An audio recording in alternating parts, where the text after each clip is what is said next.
Hi, Regina. Your question is really good. What if it's my husband? That is a question that many women are asking. They will ask themselves this question if they read the text that I did post over there. What if it's my husband? What do we do when we're married with someone that is intoxicating our life? And I had that experience. I had this experience for 8 years. And this is what I came to understand. It's not about blaming them. It can be, I don't know what yours is, so I'm going to be very general here. And if you want to be more specific, you will have to contact me, and then I will be more specific, right? So what I came to understand is that whoever it is that we have married, either the toxicity in the relationship has to do with drugs, alcohol, passive-aggressive, emotional unbalance, name it, you have it, right? If you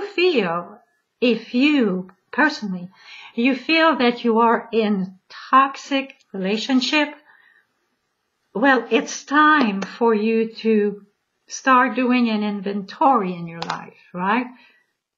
First is you're going to really look at, did you have these kind of relationships before? Maybe the people or the guys or the partners you had before had another name, another address, they lived somewhere else, another country, but the behavior was the same. Now, let's put that aside.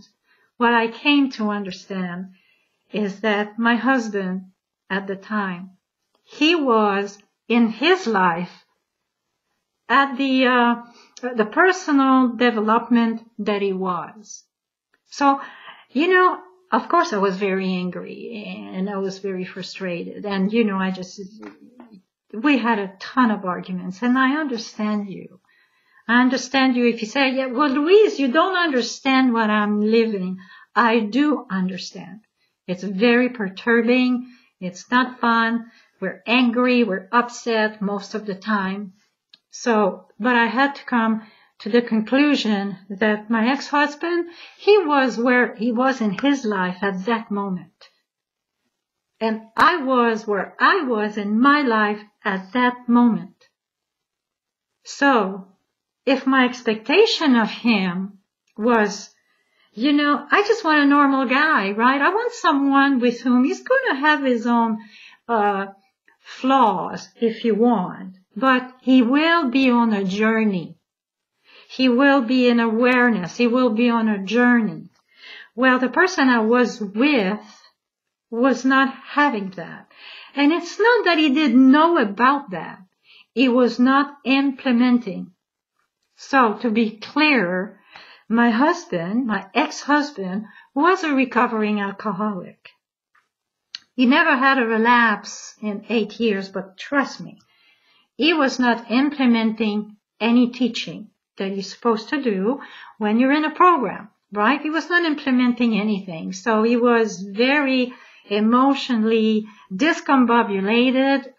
He had temper tantrums all the time. He was not a happy camper, right? And he was the prophet of doom, and he was negative and justifying why the world hated him and why it was the world's responsibility to be nice to him. And you know what? We go on and on. So just know that to begin with, you have to give him the permission to be where he is, no matter how bad you think he is. Okay? He is where he is now, and there is not, for now, for him, right? There is not a will, there is not a desire, there is not a curiosity to just move beyond the point that he is and seek for himself an inner peace, a place of stability. However, you that's come on your side, you are not, this is not a good deal for you. It's not, there is too many constraints. There is too many arguments, and I'm assuming here because, obviously you didn't give me too much information. However, you have to be very clear with yourself, and I always come back to the question. Guys, you have to ask yourself the question. My question was, Louise, do you want to still, in 20 years from now, to be married with someone that, A, you have to go to Al-Anon, B, you have to, do the steps because you're with someone who has to do the steps, or you're supposed to do the steps, right? I'm not recovering from drugs or alcohol. I have my own recovery that I do. And, at 57 years old, trust me, I am on a journey. I have to. But, you don't want to be with someone who's not really on a journey because, they are stuck in their own world, the way they define it. And you have bypassed that. You deserve to be happy. They deserve to be happy. My ex-husband was a really, really nice guy outside the house. Okay. I always said, Brian was his name. Brian, I want to write a book on you, right? Everybody loves Brian. And he was drop dead gorgeous. So if you have a drop dead gorgeous husband or boyfriend, I understand. When I married my ex-husband, I had no idea of the implication of having a relationship with someone with this condition. It is a condition. It is a health condition. It is supported scientifically, and it is a condition, right? So I had no idea of the consequences. I had no idea of, what it entailed. And, so, I was just blinded by his beauty. He had a good talk as well. Brian had a lot of gifts, a lot of talents. He was a human being just like me, and he deserved someone that loved him the way he wants to be loved. And he deserved that. And everybody that is in a toxic relationship understand that your partner, he deserves to have a relationship that he wants to have, right? He has the right to be where he is in his life at this moment, even if we think it's absolutely discombobulated, unacceptable, absolutely crazy. Well, we have to get out. And that is our responsibility. I made a mistake. And, it was ignorance. I was ignorant. And by the time I woke up, 8 years later, I knew the consequences. The consequences that, was with staying in this relationship. And I chose not to be in this kind of relationship for the next 20 years because I had more aspiration, right? So if you have more aspiration and ambition, and if you're a beautiful girl, as I think you are, anyway, I went on your Facebook page and I saw a few pictures, and I don't know if it's you or not, it's not quite clear, but I know that you are a beautiful person. We are all beautiful.